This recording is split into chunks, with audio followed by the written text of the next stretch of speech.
आजकल लोग शेयर बाज़ार के बारे में बहुत सवाल करते हैं कि शेयर बाज़ार में काम करना कैसा है, शेयर ख़रीदना हलाल है या हराम है। इस तरह के सवालात आजकल बहुत ज़्यादा पूछे जा रहे हैं। तो पहले तो ये समझें कि शेयर बाज़ार है क्या चीज़। देखिए, आजकल दुनिया में जितने बड़े बड़े मुल्क हैं, हर मुल्क का अपना एक शेयर बाज़ार है। इंडिया है, अमेरिका है, चाइना, रूस और फिर यूरोप है। सबका अपना अपना अलग एक शेयर बाज़ार है और शेयर बाज़ार के अंदर हज़ारों कंपनियां काम करती हैं। इंडिया का जो शेयर बाज़ार है, जिसको भारतीय शेयर बाज़ार, इंडियन स्टॉक एक्सचेंज और इंडियन स्टॉक मार्केट कहा जाता है, इसके अंदर भी हज़ारों कंपनियां काम करती हैं। बल्कि इस वक्त दुनिया में जो बड़ी बड़ी कंपनियां हैं वो सब शेयर बाज़ार से जुड़ी हुई होती हैं। हमारे मुल्क हिंदुस्तान के अंदर भी जो बड़ी बड़ी कंपनियां ज़मीन पर काम कर रही हैं वो सब की सब शेयर बाज़ार का भी हिस्सा हैं। तो शेयर का मतलब होता है हिस्सेदारी। शेयर का मतलब है हिस्सेदारी। अगर आप किसी कंपनी के शेयर ख़रीदते हैं तो इसका मतलब ये है कि आप उस कंपनी के हिस्सेदार बन जाते हैं। असल में पहले ज़माने में ऐसा था कि 2-4 लोग, 10-5 लोग या 100-200 लोग मिलकर कारोबार किया करते थे। लेकिन चूँकि अब तो दुनिया बदल गई है, दुनिया में टेक्नोलॉजी ने एक नया इनकलाब बर्पा कर दिया है, इंटरनेट ने एक नया इनकलाब बर्पा किया है। तो अब लाखों, हज़ारों, लाखों लोग एक साथ मिलकर कारोबार कर सकते हैं। ये शक्लें वजूद में आ चुकी हैं। अब कोई कंपनी ज़मीन पर कायम है तो उस कंपनी से हज़ारों, लाखों लोग जुड़कर उसके हिस्सेदार बन सकते हैं। उसकी शक्ल यही हुआ करती है कि आप उस कंपनी के शेयर ख़रीद लेते हैं तो आप उस कंपनी के हिस्सेदार बन जाते हैं। अब देखने में ये आ रहा है कि हज़ारों, लाखों लोग किसी कंपनी के शेयर ख़रीदते हैं तो वो सारे के सारे लोग उस कंपनी के हिस्सेदार बन जाते हैं। ये है शेयर का मतलब।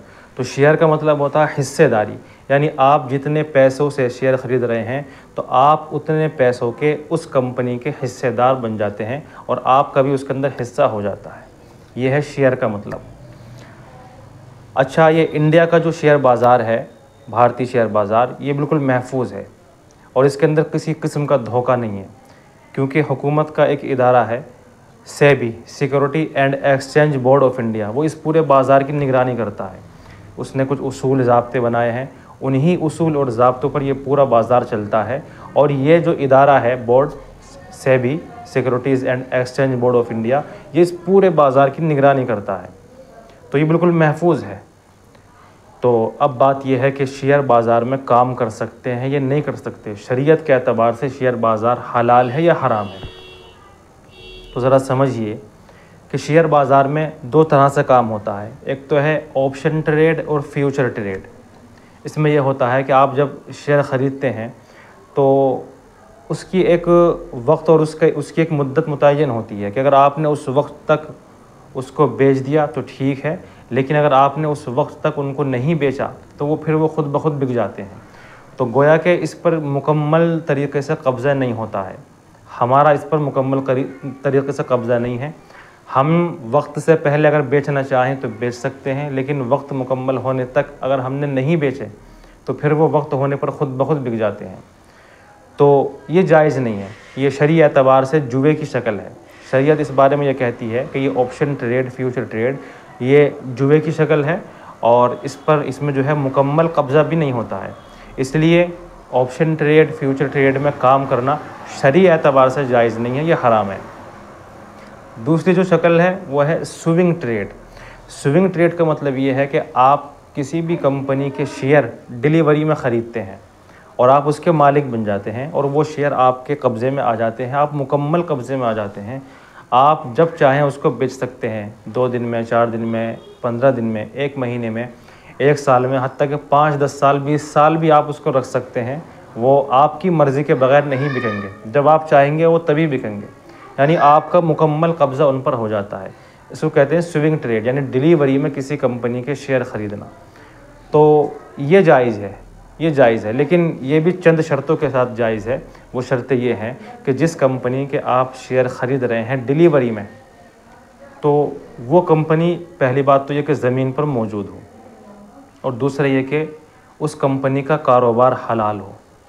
इसी तरह उस कंपनी की आमदनी हलाल हो और उस कंपनी के ऊपर कोई सूदी कर्जा ना हो और उस कंपनी के बाज़ चीज़ें जो हैं, बाज़ अमलाक मुंजमद भी हों, उसके बाज़ असासे मुंजमद भी हों, तो ये शराइत अगर पाई जाएं तो उस कंपनी के शेयर ख़रीदना हलाल है, दुरुस्त है, जायज़ है। और अगर ये शर्तें नहीं पाई जाएं तो फिर ये भी हलाल नहीं है।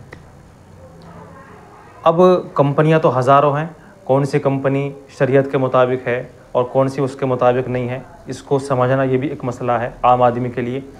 तो इस पर काम हुआ है, कई सारे सॉफ्टवेयर तैयार किए गए, इसलिए तैयार किए गए ताकि पता चल सके कि कौन सी कंपनी के शरीयत के मुताबिक है और कौन सी शरीयत के ख़िलाफ़ है।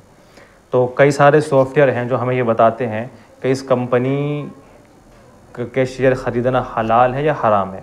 जैसा कि एक सॉफ्टवेयर है इस्लामिक स्टॉक्स के नाम से, प्ले स्टोर पर मौजूद है। वो सॉफ्टवेयर हमें ये बताता है, जब हम उसमें किसी कंपनी का नाम लिखते हैं तो वो बताता है कि इसके शेयर ख़रीदना हलाल है या हराम है, और उसकी वजूहात भी बताता है कि हलाल है तो वजह क्या है, हराम है तो वजह क्या है, यानी पूरी उसकी तहक़ीक़ वो हमारे सामने उसकी तफसील बयान करता है। तो ये जो सॉफ्टवेयर है इस्लामिक स्टॉक्स के नाम से, ये हज़रत मौलाना मुफ्ती तक़ी उस्मानी दामद बरकातुहुम के जो उसूल और ज़ाब्ते हैं उनके उन उसूलों पर ये बनाया गया है और बिल्कुल सही है। मुफ्ती साहब ने जो उसूल शेयर बाज़ार के हलाल होने के जो उसूल ज़ाब्ते तय किए हैं, उन उसूलों पर यह सॉफ्टवेयर है और उसी के मुताबिक वो कंपनी की तहक़ीक़ सामने लाता है कि यह हलाल है या हराम है। इसी तरह एक सॉफ्टवेयर और है मुसफ़ा के नाम से, वो भी प्ले स्टोर पर मौजूद है, और उसके अंदर भी आप जब किसी कंपनी का नाम लिखते हैं ना, तो वो भी आपको बताता है कि इस कंपनी के शेयर ख़रीदना हलाल है या हराम है, और उनकी वजूहात भी बयान करता है कि हराम है तो क्या वजह है, हलाल है तो क्यों है। यानी वो पूरा बताता है कि इसकी आमदनी कैसी है, इसकी और इसका वजूद है या नहीं है, इसके ऊपर सूदी कर्ज़ा है या नहीं, कितना है, वो सब आपको बताता है। इसी तरह और भी हैं, एक ज़ोया के नाम से है, और भी हो सकते हैं, लेकिन मैं तो सिर्फ इन्हीं 2-3 को देखता हूँ और ये बिल्कुल सही बताते हैं। तो अगर आप भी ये समझना चाहते हैं किसी कंपनी के बारे में कि इसके शेयर हलाल हैं या हराम हैं, तो आप भी इन सॉफ्टवेयर का इस्तेमाल कर सकते हैं और आप जान सकते हैं कि इस कंपनी के शेयर हम ख़रीद सकते हैं शरीयत एतबार से या नहीं ख़रीद सकते। आप इसको अच्छी तरह समझ सकते हैं।